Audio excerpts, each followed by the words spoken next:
Hi everyone, I'm May, a Filipino living in Greece, and welcome to my vlog. Hi everyone! Hindi ako sanay mag-vlog, but anyway, I'm going to try my best para sa inyo. So, dadaling ko kayo ngayon sa Vatican for today's video. As you can see, ito yung entrance papasok dito sa pinaka-famous na cathedral dito sa Vatican, which is the St. Peter Basilica. Tara, samahan nyo akong pasukin to. Alam nyo ba na ito ang pinakamalaking katedral sa buong mundo?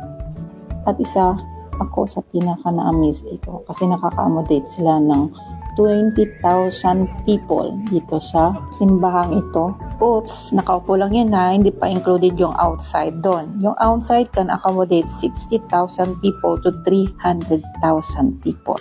Especially pag may event sila, Holy Week, mga ganon, tsaka may mass. Sa sobrang excited ko, iniwan ko na yung asawa ko. Nauna na akong pumasok.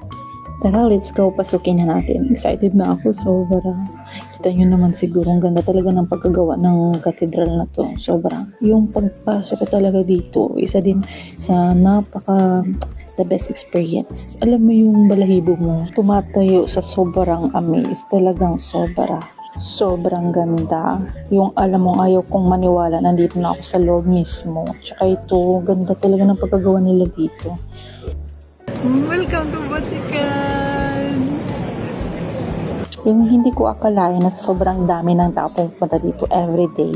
Napakaswerte namin nang pumunta kami dito kasi hapon na. So, hindi masyadong matao. So, ayun. Ebidensya yan. Nagdala ka daw dito sa gitna mismo. Tsaka yung harap ko, yan yung altar kung saan mismo si Saint John Paul II. Dito yan siya.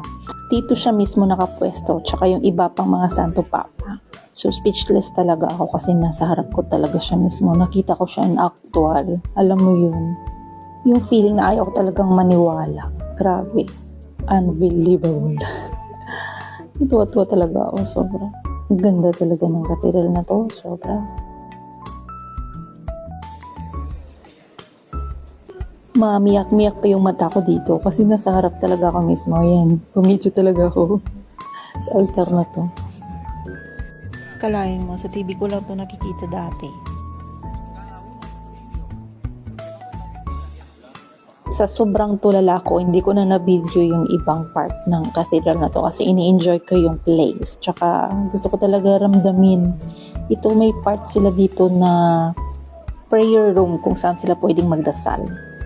Dito lumalabas yung Santo Papa na to, sa door na to. Ayan. Sana may matuwa din kayo sa video ko ngayon. Ito naman ang last, yung exit nila. So, yun lang for today's video. Bye! Follow for more!